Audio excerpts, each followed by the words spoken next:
Noel Howe's doing a great job producing the program today while the Bambino is enjoying some great spring training baseball. Bucks coming off that win yesterday against Philadelphia 4-3. Jose Ozuna hit a homer in the seventh inning. Today, they take on Minnesota a little after 193.7 The Fan. Let's talk about some of the young talent as we continue and wrap up another edition of the Kuhns Market Black and Gold Show here every week, 11 to 1. The young talent. Let me mention a couple of names for you. Austin Meadows recently went 3 for 3. Austin Meadows.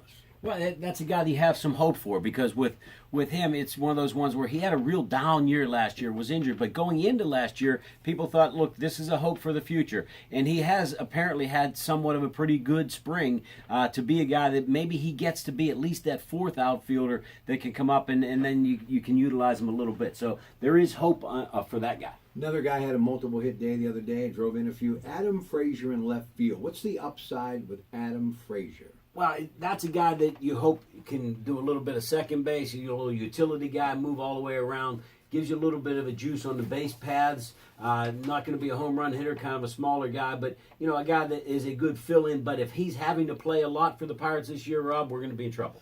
Colin Moran, who we're expecting a lot from, yes, maybe too much at third base, coming over in the Garrett Cole deal from Houston. How much can this kid do with very little major league experience on the major league level? Well, how much do we hope he can do, or how much do we think he can do? Realistically, what would you be happy with?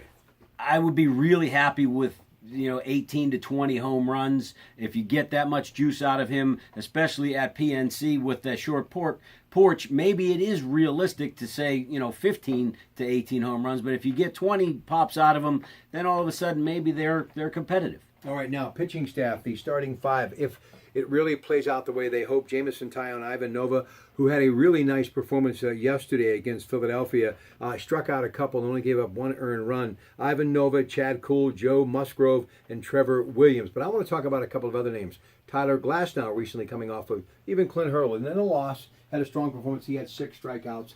He's got the potential to do a lot of, because he's big, he's tall, lanky, he's got a good fastball. Trevor Williams is another one we mentioned. He's another young guy in that rotation. Chad Kuhl, another one. Brault is another one. Some of the young names in the pitching rotation and possible rotation of the future. Yeah, and that's what's intriguing.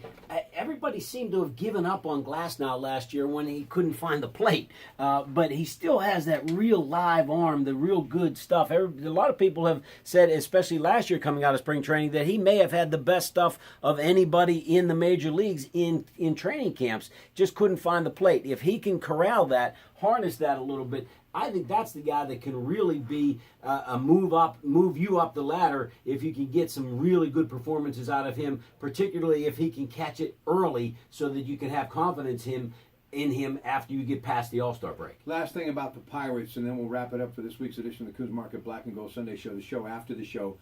I think the guy's got the most pressure on him is Gregory Polanco. I mean, Marte, even though he missed all those games, you know what you know. But Polanco, there's been so much upside. The Pirates really went out on a limb, and they're talking about an organization that doesn't spend money. They did spend money. They're giving him an opportunity. He's got financial security. He's got the tools.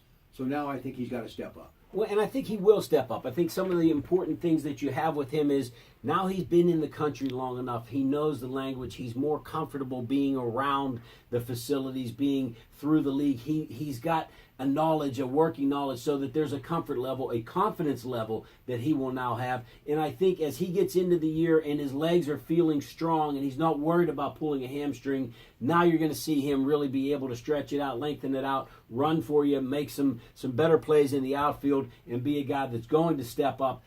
I'm telling you, Rob, I know I'm goofy, 35 home runs out of Polanco this year. I'd love to see it. By the way, team physician Patrick Ameo, head of the Allegheny Health Network Orthopedic Institute, along with Ed Schnell, good friends. Tomorrow night, part of that great organization, DJ Phillips, who will be with us on the Allegheny Health Network program, Medical Frontiers with Dr. Pfeiffer. Will be live at the Duquesne Light Pittsburgh Home and Garden Show. And by the way, Dr. Mayo, I pulled a hamstring going to get a cup of coffee today. You think you can help me out?